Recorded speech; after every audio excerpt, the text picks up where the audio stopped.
ખેતરમાં ઉગતા નિંદામણમાંથી આજે આપણે કોચા, ભોય રીંગણી અને કુબા નામક 3 નિંદામણની ઔષધીય ઉપયોગિતા અંગે જાણીશું કૃષિ વૈજ્ઞાનિક પાસેથી. ઋતુમાં વધુ પ્રમાણમાં જોવા મળે છે અને એનો વેલો બહુ વરસાયો હોય છે અને ખૂબ જ ઝાઝા પ્રમાણમાં વાડોમાં વધી અને ઉપર જતા હોય છે. એને ભૂરા કલરના બ્લુ કલરના ફૂલ આવતા હોય છે અને એને શીંગો આવતી હોય છે મોટી. હવે આ શીંગોમાં જે બીજ રહેલા હોય છે એને કોચા બીજ તરીકે ઓળખવામાં આવે છે. આ કોચા બીજ હોય એ કોચા બીજનો ઉપયોગ કોચા ચૂર્ણ બનાવવા માટે થાય છે અને આ બીજ શક્તિ વધારનાર, પાર્કિન્સન રોગ જેને કંપવાત કહેવાય છે ગુજરાતીમાં, એમાં પણ સારા એવા પ્રમાણમાં થાય છે અને મહિલાઓમાં સ્તનના કેન્સરની ઔષધિ બનાવવામાં કોચાનો ઉપયોગ જોવા મળે છે. અન્ય એક નિંદામણની વાત કરીએ તો એ છે ભોય રીંગણી, કે ભોય રીંગણી ખાસ કરીને તમને સેઢાપાડા પર, ખેડૂતોના ખેતરોમાં અને વનવગડામાં સારા એવા પ્રમાણમાં જોવા મળતી હોય છે. ભોય રીંગણી એ નામ પરથી જ ખબર પડે છે, જે રીંગણી આપણે આવે છે રીંગણ એના કુળની નિંદામણ છે અને આ ભોય રીંગણી 2 પ્રકારની જોવા મળે છે.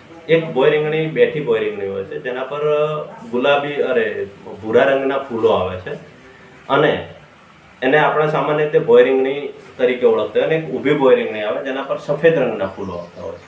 હવે આ ઊભી ભોય રીંગણીને લક્ષ્મણા તરીકે ઓળખવામાં આવે છે અને એ વધુ ગુણકારી હોય છે. ભોય રીંગણીના ઔષધીય ઉપયોગની વાત કરીએ તો ભોય રીંગણીનું પંચાંગનો ઉકાળો લેવામાં આવે અથવા તો પંચાંગનો ઉપયોગ તમે કરો તો તમને શરદી, ખાંસી, દમ, અસ્થમા જેવા રોગોમાં ખૂબ જ રાહત રહે છે. ઘણી વખત જ્યારે દાઢ દુખતી હોય છે ત્યારે આ ભોય રીંગણીના બીજનો ઉપયોગ કરીને એને ધુમાડી લેવાથી આપણને સારા એવા પ્રમાણમાં રાહત રહે છે.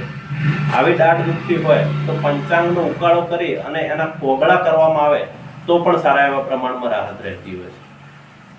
અન્ય જેટલી શ્વાસ સંબંધિત બીમારીઓ છે એમાં જે ઔષધો બને છે એમાં સારા એવા પ્રમાણમાં આ ભોય રીંગણીના મૂળનો ઉપયોગ થાય છે.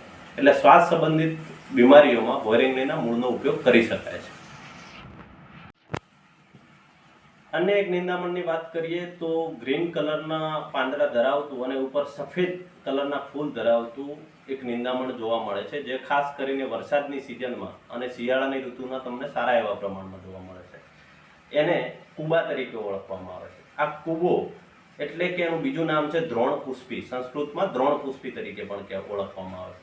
હવે કુબાના પાંદડા હોય છે એ પાંદડાનો ઉપયોગ કઢી બનાવવામાં આવે છે. એમાં સારા એવા પ્રમાણમાં લોહ તત્વો અને એવા તત્વો અને વિટામિન્સ રહેવાને કારણે એનો ઉપયોગ થાય છે અને એની કઢી ખૂબ જ સરસ પ્રકારની થતી હોવાને કારણે આદિવાસી વિસ્તારમાં એને એક શાકભાજી તરીકે, લીલી શાકભાજી તરીકે પણ ઉપયોગ કરે છે.